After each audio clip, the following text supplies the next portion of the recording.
Bilingual situation.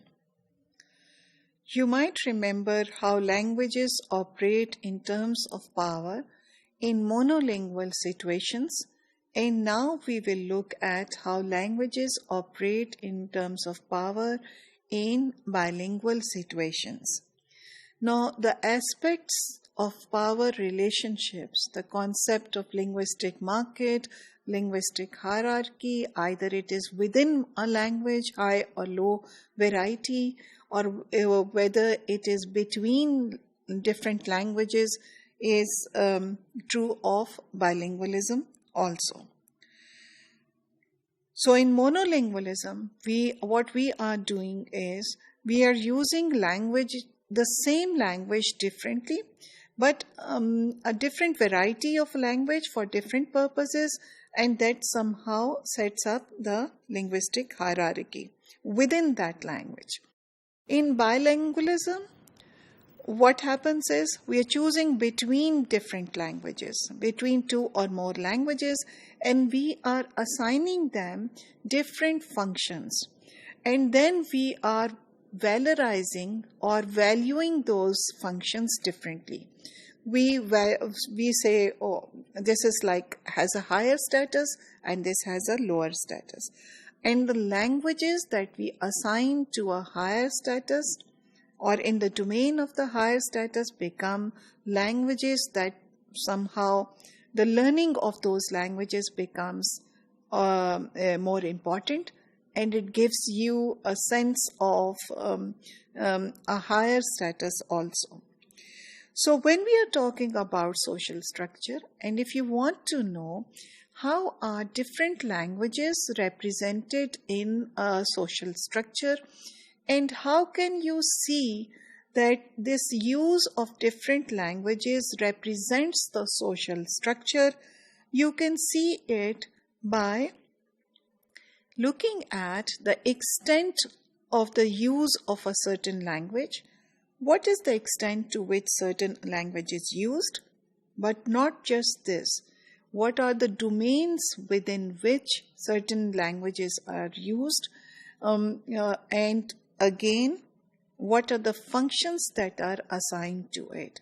Now let us take the example of Urdu. For instance, you would say, yes, the extent to which Urdu is used might be more, especially in metropolitan areas, and this brings us to the domains. So in metropolitans, we can say, well, Urdu is used much more than other regional languages are used. Take the example of Karachi, for instance. You come across Urdu much more than you come across Sindhi.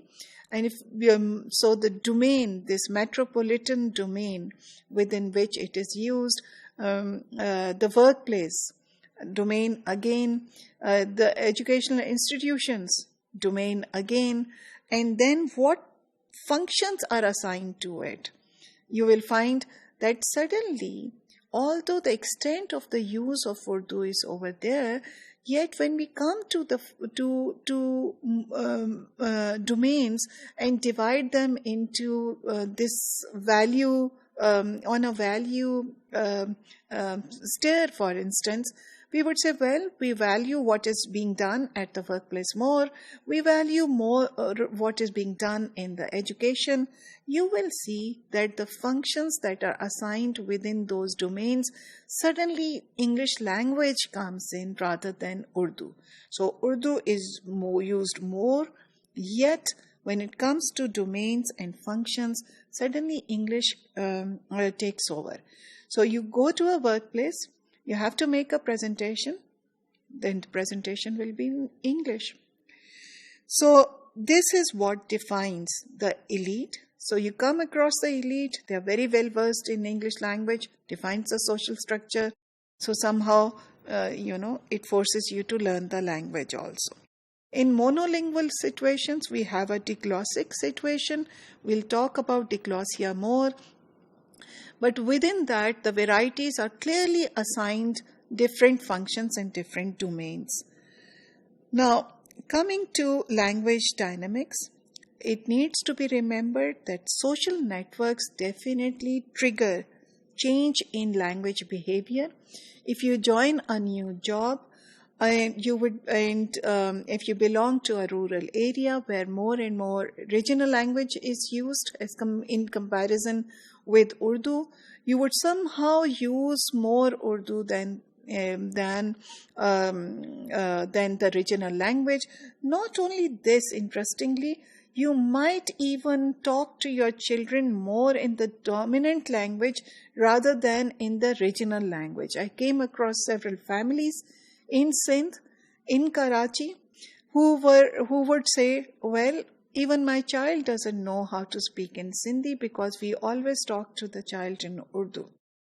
So change in social networks, and if a language is introduced, especially in schools, that also triggers change in language behavior. The way languages are valued.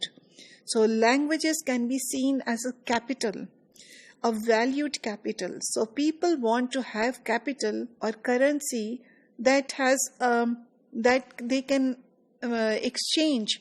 So the higher the exchange value of a language is in the linguistic market, the more people will like to learn it, the more you sort of devalue the currency of a language, the more there will be a language shift.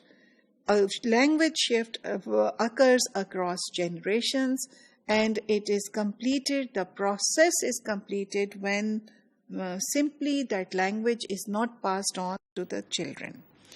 So in comparison to language shift, at individual level, we have language attrition. So more and more people would now say, rather it is very common even for college professors or university professors to somehow say very proudly, well, I don't even know how to write Urdu. As if, it's a thing of pride because they have disassociated themselves from a language which was a source of identity to them, to have a greater exchange value from the English language linguistic capital.